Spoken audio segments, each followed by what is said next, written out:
Salut à vous les amis Super Indep, bienvenue dans notre vidéo. Cette semaine, on va regarder les nouvelles mentions de facturation obligatoires en 2024.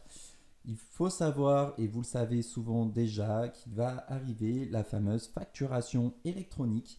Et du coup, pour préparer à l'arrivée de ces obligations de facturation électronique, il y a un certain nombre de nouveautés qui vont dans ce sens. Alors vous allez voir que finalement, c'est assez simple. Déjà, il faut mettre le numéro sirène de l'auto-entrepreneur et du client quand c'est un professionnel.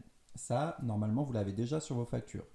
Ce qui est nouveau, en revanche, c'est le fait d'ajouter l'adresse de livraison quand c'est un bien et de faire bien la distinction entre livraison de biens ou prestation de service. Parce qu'en fait, pour la gestion de la TVA, du coup, c'est très différent. Il y a aussi une autre option justement qui est directement liée à la TVA, c'est la mention TVA d'après les débits. C'est-à-dire que si jamais l'auto-entrepreneur redevable de la TVA a pris l'option de collecter sur la facturation plutôt que sur les débits, dans ce cas-là, il doit le préciser sur sa facture. Donc, si je résume, vous devez préciser le numéro sirène, mais la plupart du temps, vous l'avez déjà. L'adresse de livraison, en général, c'est l'adresse de votre client. Normalement, elle apparaît aussi. La distinction entre une livraison de biens et une prestation de service, éventuellement, c'est la seule chose peut-être que vous n'aviez pas encore mise. Et ça, il faut bien le mettre dans la description normalement de ce que vous faites. Précisez de toute façon si vous êtes en train de faire une prestation ou si vous vendez un bien, c'est assez important de le mettre dans la facture dans tous les cas.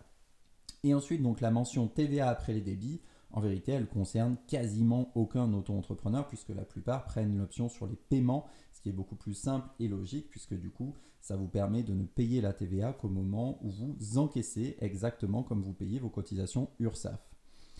Voilà par exemple une facture bien structurée, vous retrouvez l'adresse, le numéro SIRET, le numéro de TVA.